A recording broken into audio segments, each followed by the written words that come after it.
Ele diz: e como Moisés, João 3, como Moisés levantou a serpente no deserto, também o Filho do Homem será levantado. E quando ele for levantado, aí sim, ele atrairá todos a si. Ser glorificado para São João é ser sacrificado. Não tem sentido haver fogo se não houver sacrifício. Vai fazer o que com fogo? Se não há uma coisa para queimar, então não vá brincar com fogo. Minha mãe dizia: só serve para mijar na cama. Menino, não mexa com fogo. Aliás, eu tacava fogo em tudo em casa. Queimar bombril e girar, né? Não sei se vocês já fizeram isso. Não tinha bombril que chegasse lá em casa. E minha mãe tinha pavor de me deixar sozinho, porque qual era a brincadeira predileta do Douglas? Tacar fogo nas coisas. E minha mãe começou a orar. Minha mãe tem uma boca terrível de profeta. Senhor, troca o fogo desse menino pelo teu. Funcionou. Funcionou. Para que fogo sem sacrifício? Tem que ter o que queimar. O Espírito não havia sido dado porque não havia sido feito um sacrifício ainda. O irmão leu para nós agora no início o trecho de 1 Reis 18. O fogo só desceu do céu, irmãos, quando havia o que em cima do altar? Sacrifício, lenha e sacrifício. Se não tiver o que queimar, Deus não manda o seu fogo. Então, anote, grave, decore, publique, faça o que quiser, mas você não esqueça disso. Se você não tem algo para queimar, Deus não enviará o seu fogo. E se você não tem alguma coisa para queimar, se lembre, coisas para queimar são coisas que você precisa estar disposto a não ter mais, porque depois que queimar, já era. Isso, irmãos, é simultaneamente bom e incômodo. É bom no sentido de que nós temos aqui uma chave maravilhosa de vida espiritual para nos libertarmos de tudo que nos faz mal, tudo que causa dano, tudo que não presta, ou tudo que seja extremamente causador de tristeza. Essas são boas coisas para jogar no fogo. Pecados, vícios, más lembranças. Acho que se juntarmos tudo isso de dentro de nós, dá uma boa fogueira. Só que acontece o seguinte, irmãos: se ao longo da vida você se dispuser a queimar, jogar tudo isso na fogueira de Deus, chega uma hora que Deus, para poder mandar mais fogo, vai pedir outras coisas. Chega uma hora que depois de limpar a casa e tirar todas as tralhas e queimá-las, o fogo sobe, o fogo cresce. Mas o que é que faz o fogo começar a diminuir, irmãos? Falta de combustível. Se não botar alguma coisa no fogo, ele abaixa. Então todos nós, quando fazemos uma experiência com o amor de Deus, quando você passou pela sua primeira experiência de conversão, naquele momento havia muito lixo para queimar. Não que agora não haja, mas eu espero em Cristo Jesus que ontem tenha havido mais lixo do que hoje.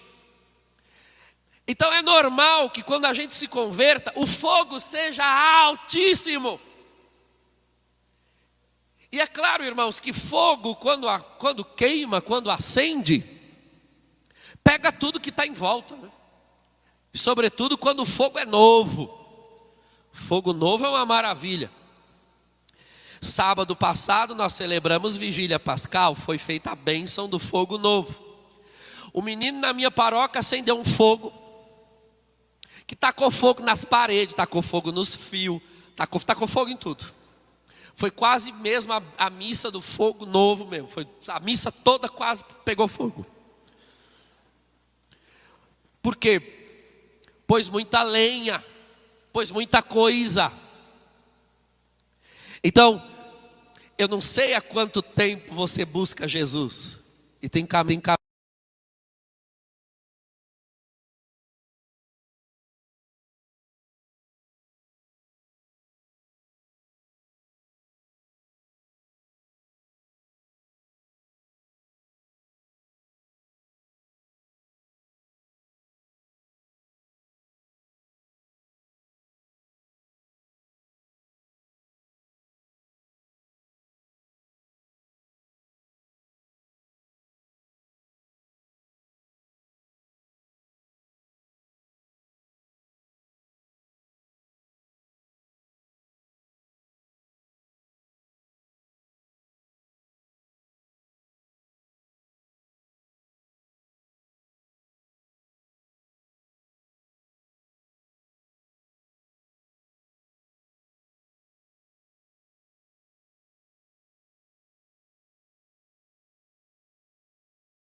Era muita tralha.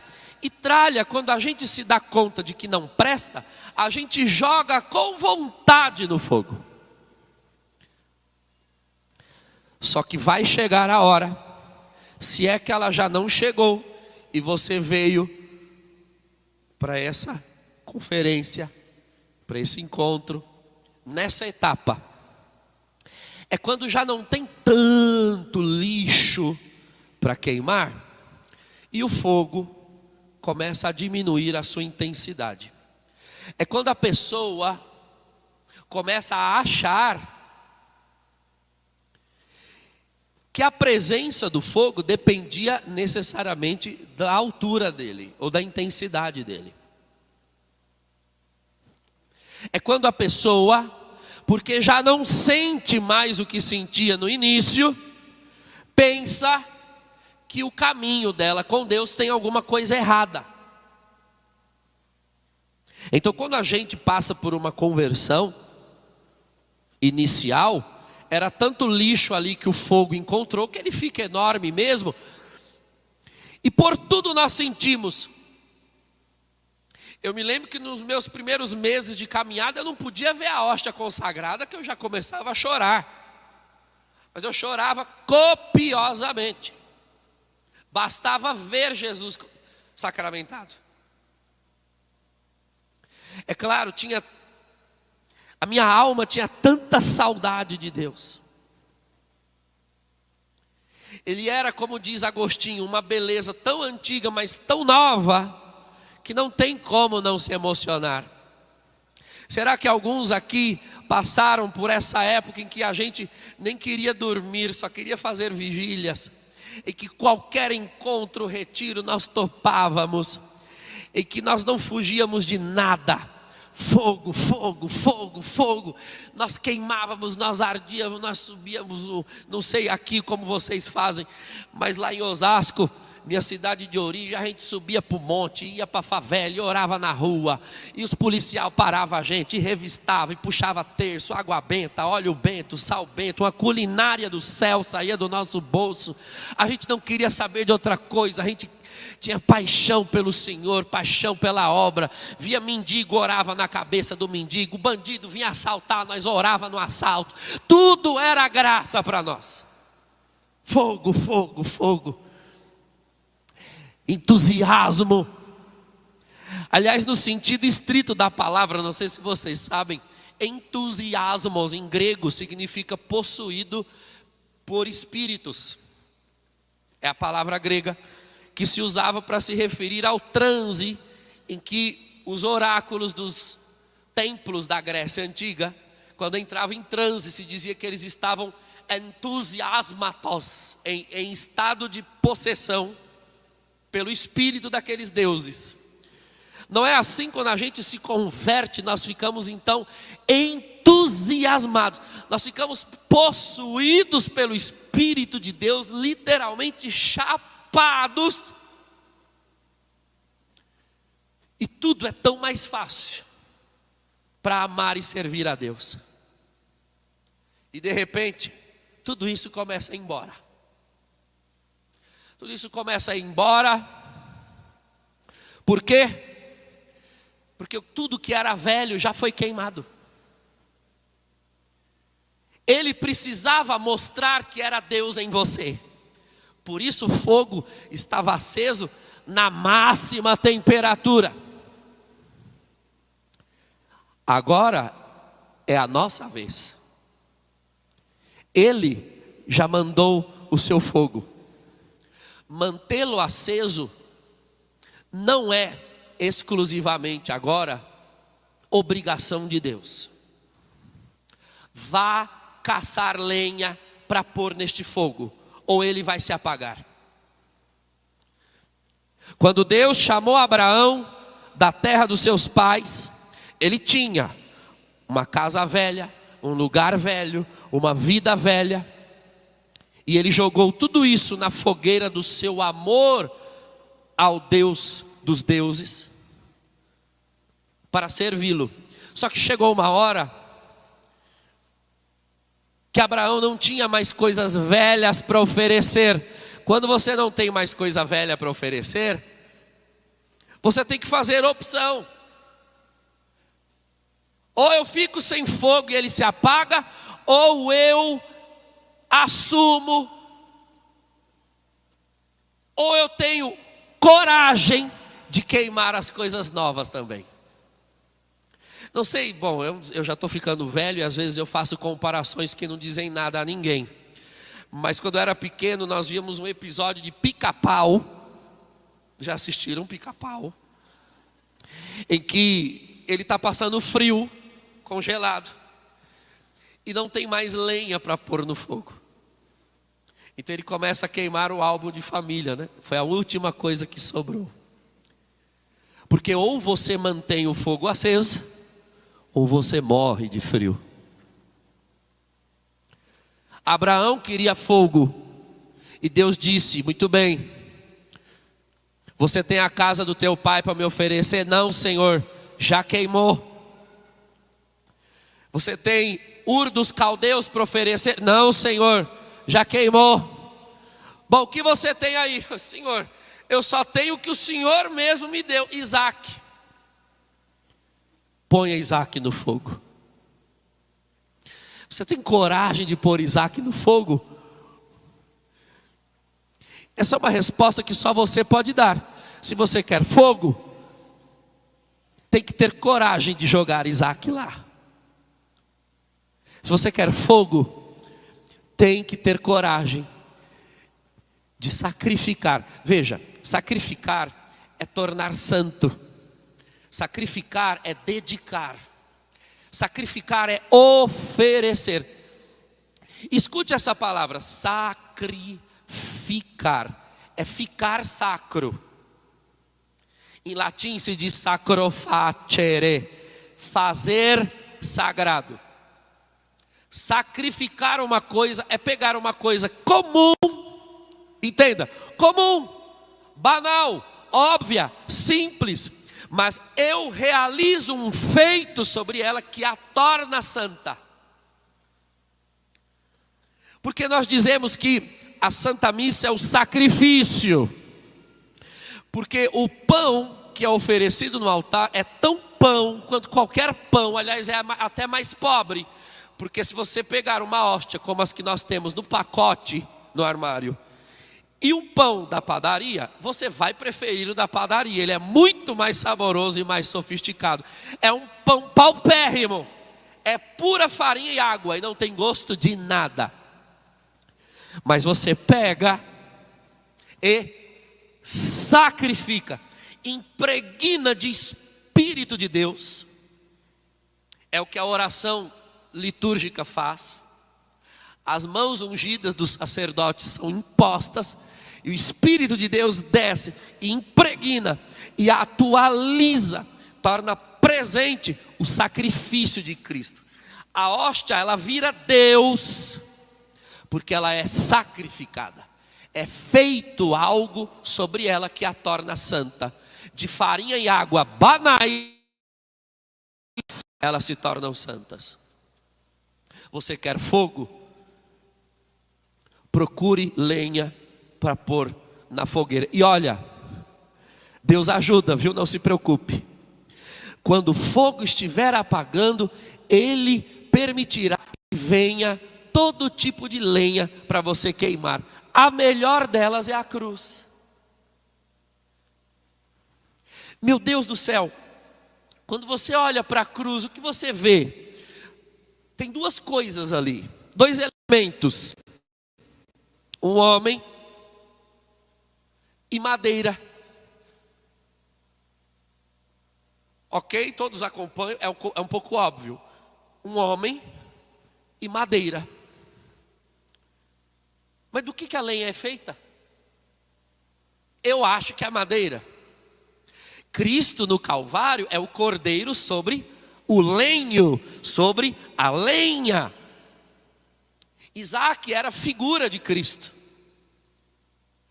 Cristo é o sacrifício.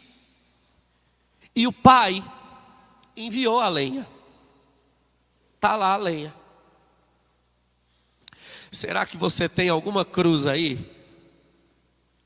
É que a de Cristo era de madeira, a sua eu não sei do que é feita. Talvez a sua cruz seja de outro material. Cruz é toda a realidade na qual... Você tem uma cruz aí? É bom você pegar do terço.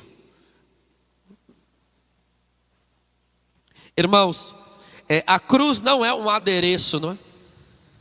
A cruz é uma pregação. E se nós queremos fogo, nós precisamos de lenha. A lenha está aqui, olhe para a lenha. O que você vê? Você não vê um homem de mãos atadas? Você não vê um homem de pés atados? A cruz, portanto, não é uma situação na qual você não tem o que fazer e não tem para onde ir. Cruz é uma situação na qual você não tem o que fazer e não tem para onde ir. Tem alguma na sua vida? Será que tem alguma coisa hoje, aí, agora, na qual as suas mãos estejam presas e você não tem o que fazer? E os seus pés amarrados e você não tem para onde ir? Parabéns! Deus permitiu e você tem lenha para queimar.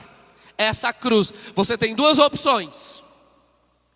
Ou você se debate contra ela e fica discutindo com ela, brigando com ela, se debatendo em cima dela igual um retardado, e perguntando para Deus, e questionando a Deus.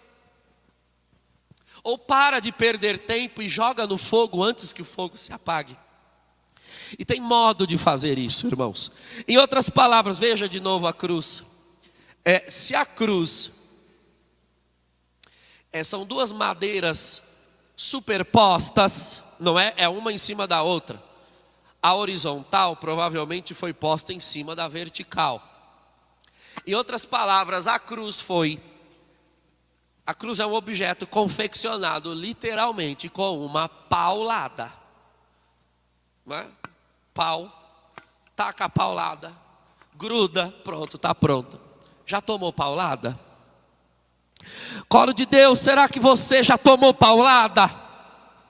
Será que a vida te deu uma paulada? Então, ao invés de você ficar se perguntando por que da paulada, saiba que a culpa é sua, você pediu fogo.